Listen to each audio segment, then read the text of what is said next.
welcome to the India Investor Week special, The Money Show. I'm Kavita Thapliyal, and this is going to be your one-stop destination for all your personal finance content. And today we are beginning the India Investor Week on ET Now kicks off. And the first topic on India Investor Week that we've picked up is EMI more than your SIPs. Yes, we all know the way personal loans takeoff has hit a high, BNPL easy loan access, with people taking money on loan to speculate in the markets is now becoming a point of concern for various regulatory authorities. They too have raised concerns about it. So today we will help our viewers understand the repercussions of going heavy on loans by also including the credit behavior data that has serious implications on one's financial life. So let's decode all of this, and I have a super panel with me. I have A R Hemant, Head of Communication from BankBazaar, and Aparna Ramachandra, Founder Director, RectifyCredit.com. Good evening and welcome to the show.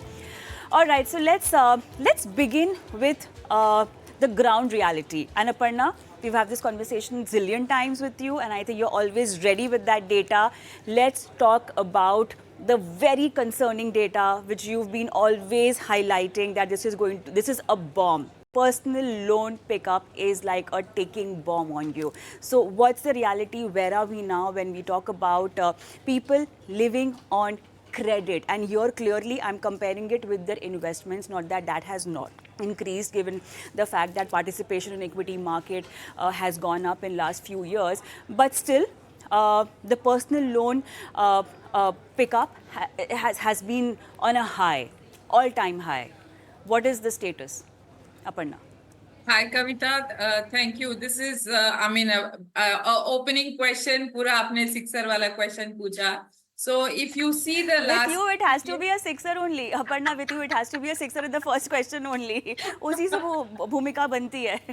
बताइए. So last 2 years, if we see, year on year, there is almost like a 20 to 22% growth in the personal loan portfolio. But what I am also wanting to add here is, ये जो data है ये सिर्फ personal loan का data है, but आप देखेंगे तो gold loan, you know, the other softer loans, they are all, according to me, should be added in this whole personal loan portfolio itself. So we are talking about something like a 28-29% growth year on year. And across the spectrum, from tier 1 banks till your phone ke app jo loans, personal loans there is, sabhi ke books mein there is a huge growth in the loan. And 3 years ago, till 3 years ago, if you went to the bank, the minimum that you had to take as a personal loan was 1 lakh rupees, right? So people who needed anything less than 1 lakh were, either friends and family or liquidate some investment and, arrange for that money. Today, as less as 10,000 is also available as a personal loan. Rate of interest is a separate story. So the appetite and the ability to take on loans and the availability and easy accessibility, all of them are seeing an all-time high. Kavita. Hemant, if I want to compare this with the growth in investments or with the growth in the participation in the equity market, where do we stand? So, Kavita, I would not know what the investment number would be, but clearly there is a lot of financialization happening.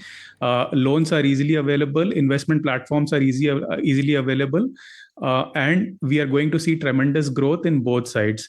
Just to add to what Aparna said, even though there's been a slight slowdown in the unsecured lending space, the overall growth itself is still very high. So we are talking relative to where we were in 21 and 22, where there was tremendous growth in the personal loan space, in the credit card space.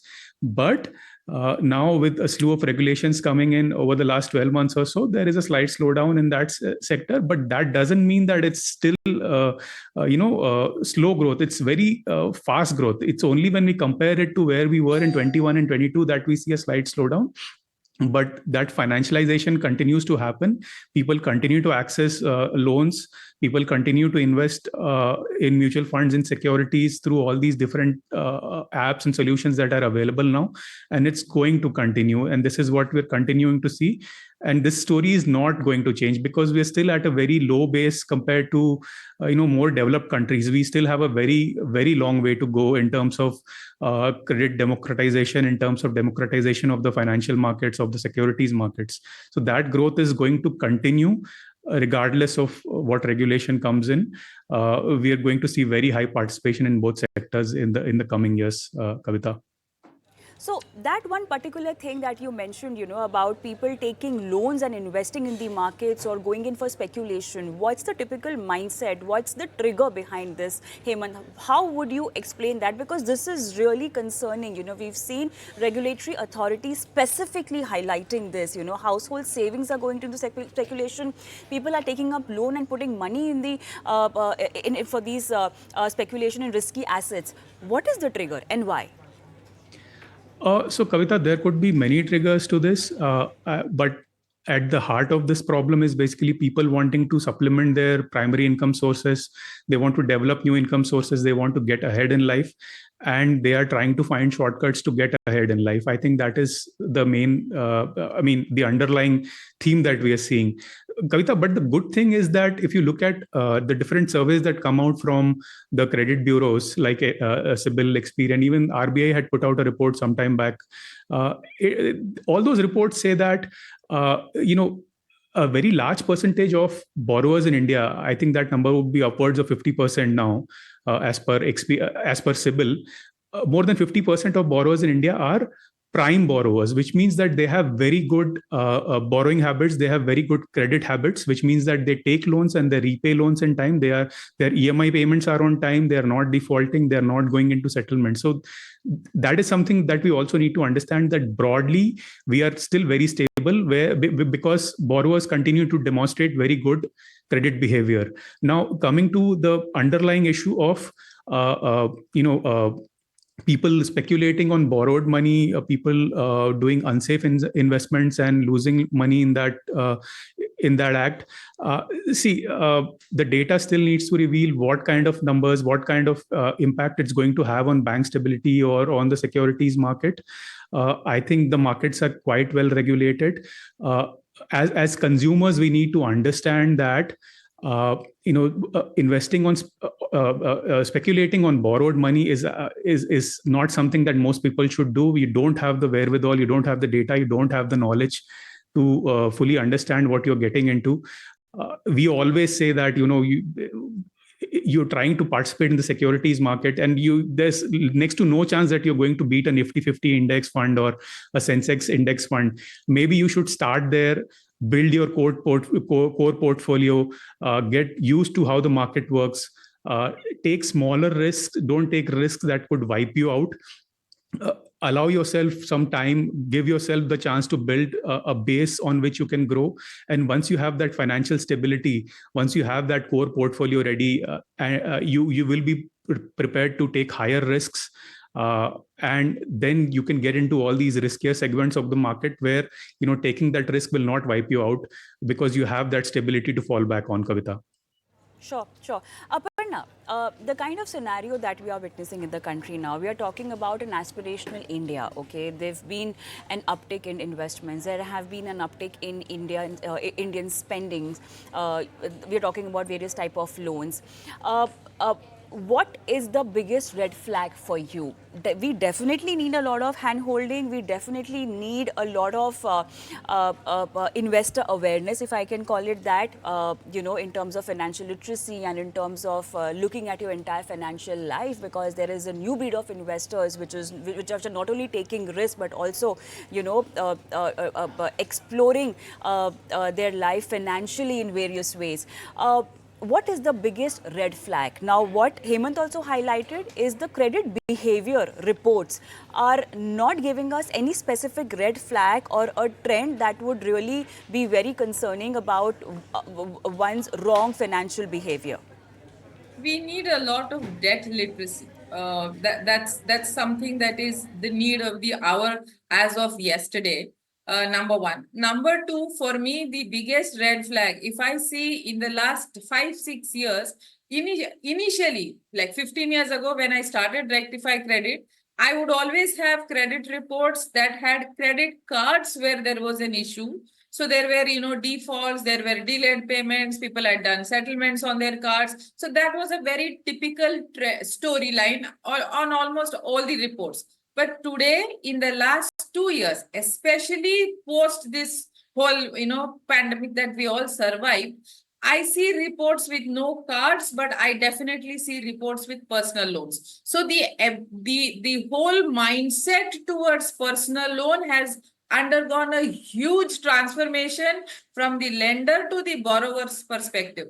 Today, there is absolutely no qualms in coming and putting the report on the table and saying, I have messed up 2 of my personal loans, sort me out. So gone are the days when somebody was uncomfortable to come out and say, I have messed up with my loans. That is number one. Number two, there is absolutely no hitchkichat. I don't know. I'm not getting the right English word to admit that I have messed up my personal loan. So that to me is a huge big red flag because from both sides. As far as the lender is concerned, this is unsecured loan. This is a riskier portfolio. This goes fat, then there is a bigger trouble there.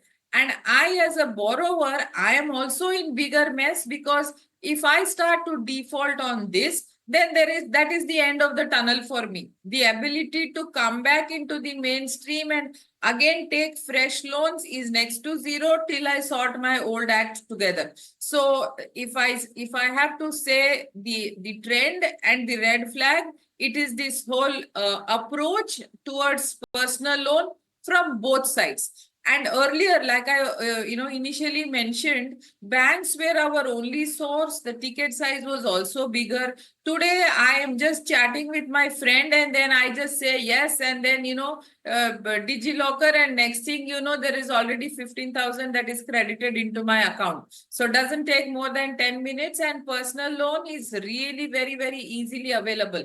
Earlier, it was very difficult to get a personal loan unless you were, a tier 1 company employee, your 3-year ITRs were fine, all your documents had the same address. So there were a whole lot of roadblocks to give a personal loan. Today, all of those have been out.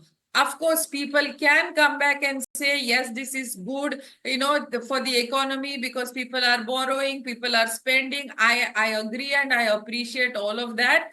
But sitting where I am sitting, I am hugely concerned. Kavita.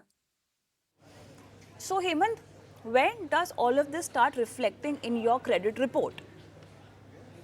So, Kavita, there's been one big update, which is that the RBI has asked credit bureaus to do their data pulls twice a month now. Right? That's one big change. So earlier, what would happen is that you have taken a loan, you've made payments on the loan, you have a credit history, and your lender, your bank, your NBFC would report you once a month to your bureau. Now the RBI wants that data to be reported twice a month. So you should see your data being reported in your report at least at that frequency, right? If not once a month, it could be twice a month. So you'll start seeing that. So it is then your responsibility to track your data, track your report, track your credit habits quite regularly, because if there's any problem with your credit history, if there's any problem with your score, if your score is falling, if you're able to track it regularly, you will be able to spot those problems and you will be able to take corrective action, and you can prevent any fall in your score, which is bad for your financial health. Just to add to what Aparna said, see, we are seeing that the share of unsecured lending in the overall credit pie has been nudging up year on year. That's the same for credit cards as well. So people have become more credit aware. They are keen to avail all the offers that are available to them, and they want to get their first credit card. They want to move on to their next credit card, upgrade to the next best offer. So that is also going on, and we will see the effect of all of that behavior in the aggregate data that RBI puts out every month. And we are seeing that there's an uptick in the share of credit card spends in the overall credit pie. And that number right now is nothing to be alarmed about. But anecdotally, Kavita, and this is what I just wanted to add upon Aparna's story. Anecdotally, we are seeing that once in a while somebody would come up and say, I took a card and I'm struggling to pay 20,000 rupees dues now. What can I do? Right. So the answer to that is, you have borrowed money and now it is your financial, legal and moral responsibility to pay that back, right? And you have to understand what would happen if you don't pay it back. Your credit report might reflect about 3 years or 5 years of payments, late payments or timely payments, but against your the loans that you have taken in the past, there will be a loan status, right? And if you have failed to pay back a loan in full, if you have failed to pay credit card dues in full, if you had to settle those dues, if you defaulted on those dues, then that remark is going to be permanently on your record, and it will create a problem for you in the future when you require credit for more important things, right? Like taking a home loan, or you require a business loan, or you require a car loan to move up in life, right? At that point, your credit behavior now, your irresponsible behavior will be held against you. So you have to be very careful. These cards are very easily available. These loans, like Aparna pointed out, very easily available, but you have the responsibility to pay back everything in full and on time. Kavita. Right. Quickly, one last question to Aparna, because Aparna, we're talking about the debt portfolio. The best way to get rid of all the financial liabilities that you have, what should be your first step? First, put it in black and white for yourself, because almost 9.5 on 10 are blissfully unaware as to where what is. So first thing first is put this in black and white for yourself. And as you start putting it in black and white yourself, half the solutions will come there, because those are personal solutions, right? So you and I can't decide for somebody else. So what works for me might not work for you. So when I put it down, I already know which are the loans that I am paying at a higher interest rate, which are the loans which have just 1 or 2 EMIs left, and maybe I can see if I can close those off. There may be loans that I have taken on behalf of somebody, so maybe I need to reconnect with that person and figure out, ki boss, will you be able to take this over now?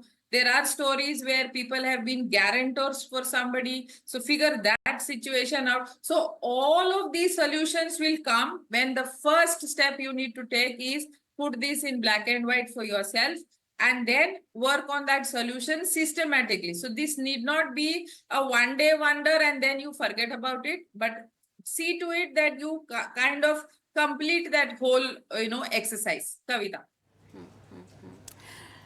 All right, I think we have a lot more to discuss on this, but then my time is up for this particular topic discussion. Thank you so much, Hemant and Aparna, for being there for our viewers today and helping them understand the side effects of having loans, and in fact, how can they reduce their debt and financial liabilities. Thank you so much. There comes a time when your heart calls for you to arise. Plant your feet solid into the ground. Decide your own limits, and then break right through them. Become something more. It's my time to rise.